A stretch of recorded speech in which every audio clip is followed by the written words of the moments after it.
Namatay ang isang barangay captain matapos masabugan ng bomba ang pinuntahan nilang karinderya sa Gindulungan, Maguindanao.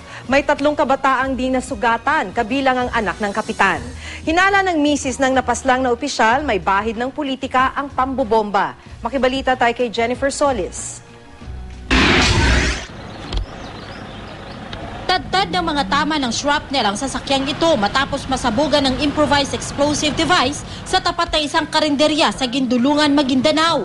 Ang sakay nitong kapitan ng barangay, magkakapilang sana kasama ang kanyang anak banda alas 6 ng umaga kahapon.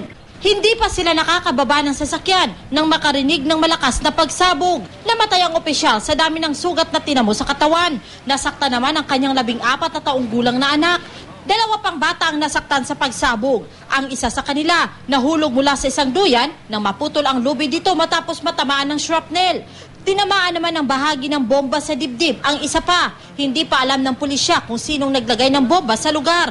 Napag-alam ang isa itong IED base sa mga nakuhang bahagi nito.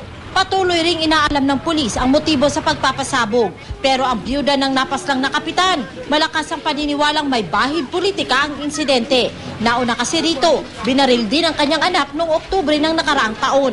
Matapos ang pamamaril, may tumawag daw na isang babae at binantaan siyang uubusin ng miyembro ng kanyang pamilya.